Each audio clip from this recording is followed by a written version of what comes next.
Bonjour à tous. Je vous parle aujourd'hui de conséquences particulièrement douloureuses pour les femmes qui ont été victimes d'agressions sexuelles dans leur enfance.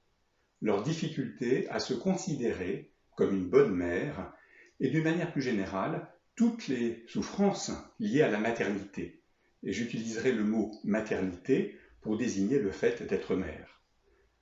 On connaît bien les nombreuses conséquences à court et à long terme des abus sexuels, mauvaise estime de soi, honte, culpabilité, perte de confiance, dépression, stress post-traumatique, crise d'angoisse, difficultés sexuelles, troubles alimentaires, douleurs physiques, automutilation, conduite à risque, tentative de suicide, revictimisation, dissociation, pour en citer quelques-unes.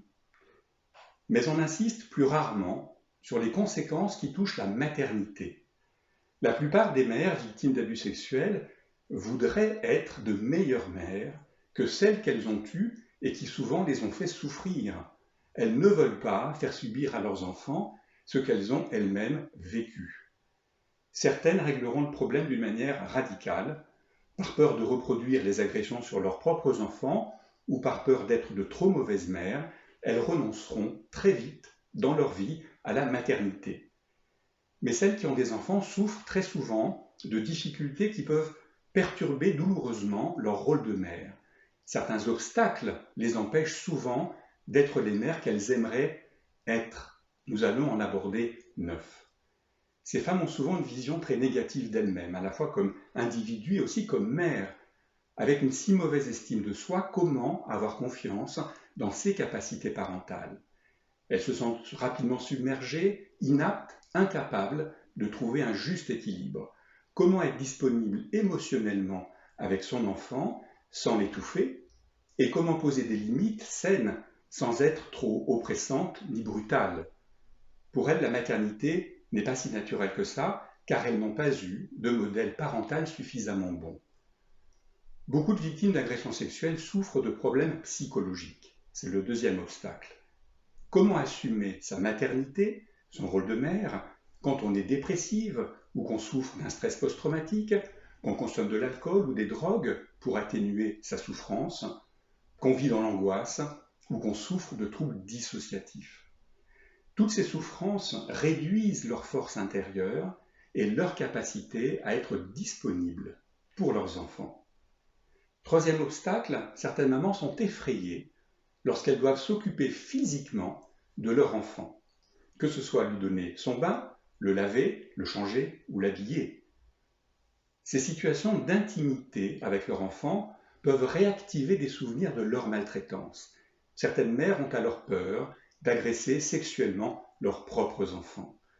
Pour éviter d'être confrontée à de telles réactivations, la maman peut s'éloigner émotionnellement de son enfant et s'occuper de lui de manière très mécanique. Elle peut choisir de confier certains soins du bébé ou de l'enfant à d'autres, le père s'il est là et disponible, la grand-mère ou une nourrice par exemple. Et lorsque l'enfant devient adolescent, c'est parfois encore plus difficile pour la mère. Les changements physiques qui accompagnent la puberté de son fils peuvent déclencher l'irruption de souvenirs d'agression sexuelle.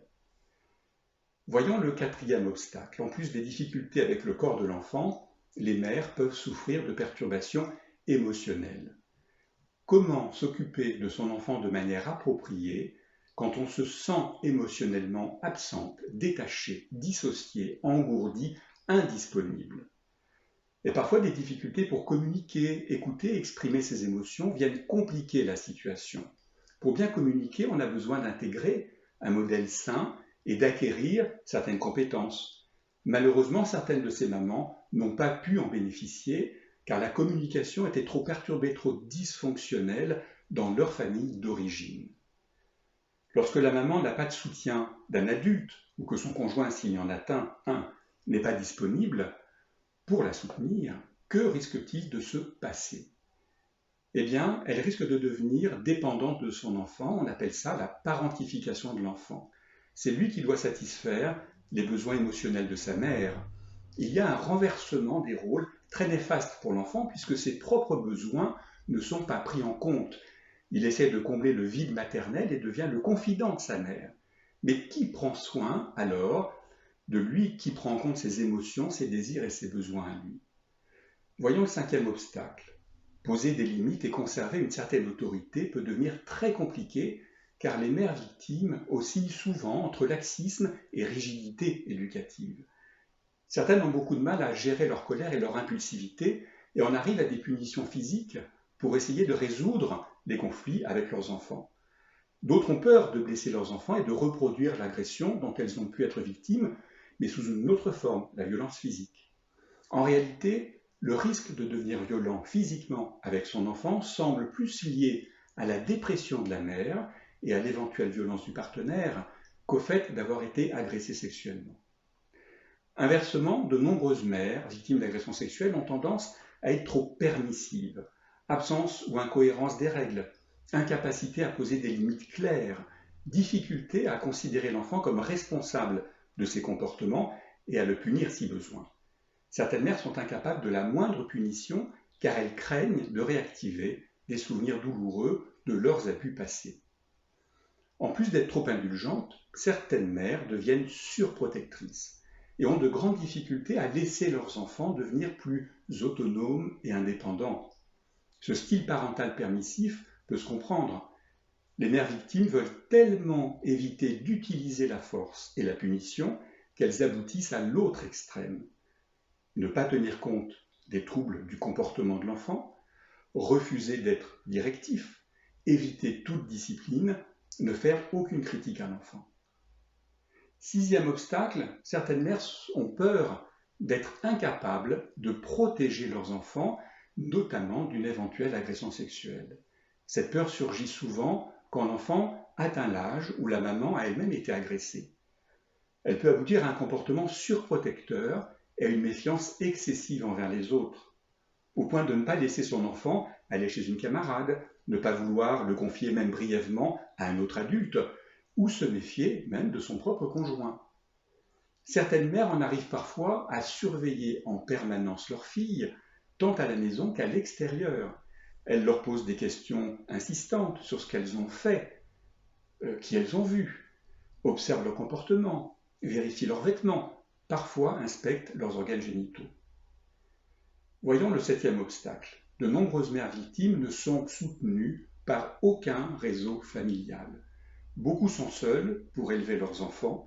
Elles n'ont que rarement le soutien du père ou d'un conjoint. Bien entendu, elles refusent de confier leurs enfants à leurs propres parents s'ils ont été agresseurs. Certaines se rappellent que leur propre mère était indisponible émotionnellement et incapable de les protéger. Et elles constatent qu'elles sont toujours incapables d'apporter soutien et sécurité. Elles ne peuvent donc pas compter sur leur mère devenue grand-mère pour les aider. Huitième obstacle, pour beaucoup de parents, les exigences de la vie quotidienne sont submergentes. Comment équilibrer le travail, les tâches ménagères et les responsabilités parentales? Travailler à temps plein, s'occuper de la maison et s'occuper de son enfant est épuisant et limite l'énergie physique et émotionnelle que ces mères voudraient consacrer à leur enfant. La charge mentale devient trop lourde. Dernier obstacle, l'insuffisance de revenus, voire la pauvreté, favorise les problèmes de santé, d'alimentation, d'éducation et d'emploi. Autant de fardeaux qui viennent compliquer la maternité de ces mamans. Voilà un aperçu des difficultés, des contraintes et des souffrances qui compliquent le rôle maternel de nombreuses victimes d'agressions sexuelles.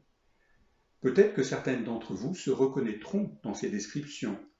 Prenez conscience que les souffrances qui perturbent votre maternité sont souvent des conséquences des agressions que vous avez subies. Vous devez maintenant travailler pour restaurer une meilleure image de vous-même, mieux intégrer votre passé traumatique, soigner vos souffrances et vos addictions, acquérir des connaissances et développer des compétences pour être plus à l'aise dans votre rôle éducatif. Et enfin, trouver des amis et des membres de la famille soutenants et dignes de confiance. Pour finir, voici 5 questions pour vous aider à approfondir votre réflexion sur votre rôle maternel. Pour vous, être une bonne mère, c'est quoi? Est-ce que vous pensez avoir bien fait avec vos enfants, malgré vos expériences douloureuses? Est-ce que vous vous considérez comme une bonne mère? Qu'est-ce que vous appréciez le plus dans votre rôle de mère? Et enfin, quels sont les aspects de votre rôle maternel que vous aimeriez améliorer? Alors, bonne réflexion sur votre maternité et à bientôt pour une autre vidéo.